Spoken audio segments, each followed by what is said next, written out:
moment I chose Paul in the pods, I was Paul all the way. Nothing was changed from seeing Kwame or spending time with him in person. Nothing changed.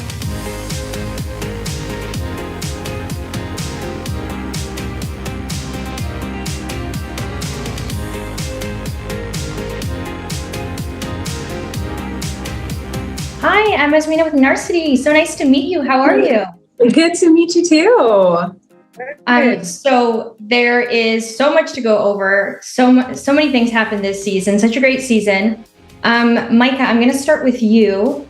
So you and Kwame hit it off in the pods, and then we get to see you two meet in person and interact by the pool. Seems a little flirty. You know, what was going through your head when you finally got to see him in person? Was there, did it kind of reignite some feelings for you? The moment I chose Paul in the pods, I was Paul all the way. Nothing was changed from seeing Kwame or spending time with him in person. Nothing changed. I think, how I communicate with people is very flirty and maybe like touchy. That's just how I am. But nothing changed for me in seeing him. If anything, I was just happy to see that he was happy. Kwame, my next question is for you. You formed a strong connection with Micah in the pods, and you got to see her for the first time in Mexico by the pool. It seemed a bit flirty by the pool. What was going through your mind when you finally got to see her for the first time? I think just like anyone would feel here, right? It's that we all got an opportunity to form such a deep bond with these people in the pods. And when I saw Chelsea for the first time, it was unbelievable, right? Putting those two together, the connection, right? And so even though at a limited version of it, still seeing Micah, it still generated that kind of like immediate shock, right? So no matter what, I think that was going to happen. It was something that, it was something that was kind of bound to happen. And I feel like, I think we handled it the right way. I think it was ultimately like, we had just gotten out of the pods. Things are still fresh. And so for a little bit in your mind there, just like you're still trying to sever that depth of a bond that you had created with this person. So it can definitely come off flirtatious. But I think we handled it the right way. Chelsea, you and Kwame, hit it off when you got to Mexico and, smooth sailing until Kwame got to talk to Micah. What was it like?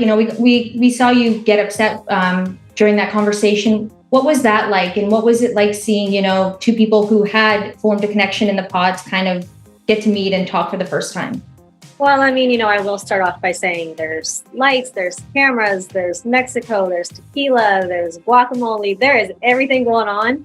And it was a lot. And there was some miscommunication. I wasn't entirely sure what had to be said for him. But I did know in my heart that they had a connection. I think we're multifaceted people. That is completely okay, right? Kwame had to go through his vetting process, and I respected his process on the show.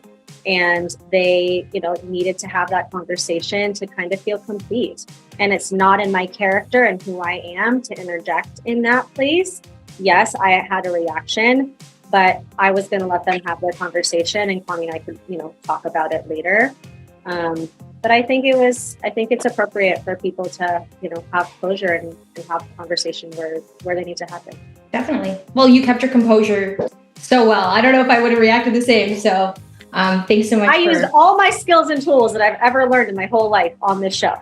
Let's go back to the pods for you. It kind of reminded me of Raven doing the jumping jacks when you fell asleep when Brett was, expressing his love for you. Can you kind of explain what happened there and how you recovered from that? Well, what happened was we had hours and hours of conversation. It was late and I'm in my mid-30s. I love taking a nap at a certain time. I think it came over me and I was like, oh, let me just pass out just for one quick second. It's like that moment where you just want to shut your eyes for a little bit. That's what I thought I was doing. And unfortunately, I missed some very crucial moments during that day. It's not my finest moment, I'll say that. In the pods, you were pretty upset with Tiffany when she fell asleep when you were kind of declaring your love for her. What happened there, and how did you recover from that? I mean, what happened there was she fell asleep. I mean, it's really as simple as that. And, you know, at the end of the day, like those dates and like that day in particular, like was a long date. So, and it happened toward the end of that date, you know, so it's like in the moment, does it suck? Absolutely. Like nobody wants to be having such an intimate conversation and then you realize that the person is, you know, night on the other side. But, you know, in the grand scheme of things, it was I think a moment between us that will live in our memories as, you know, a funny thing that happened that we, you know, we can always laugh at. So yeah, I told her those couches look comfortable. So they are comfortable. Yeah. You have no idea. Yeah. You guys spend a lot of time on them. Thanks for watching. If you enjoyed this video, please like and subscribe to our Narcity channel to see more great content.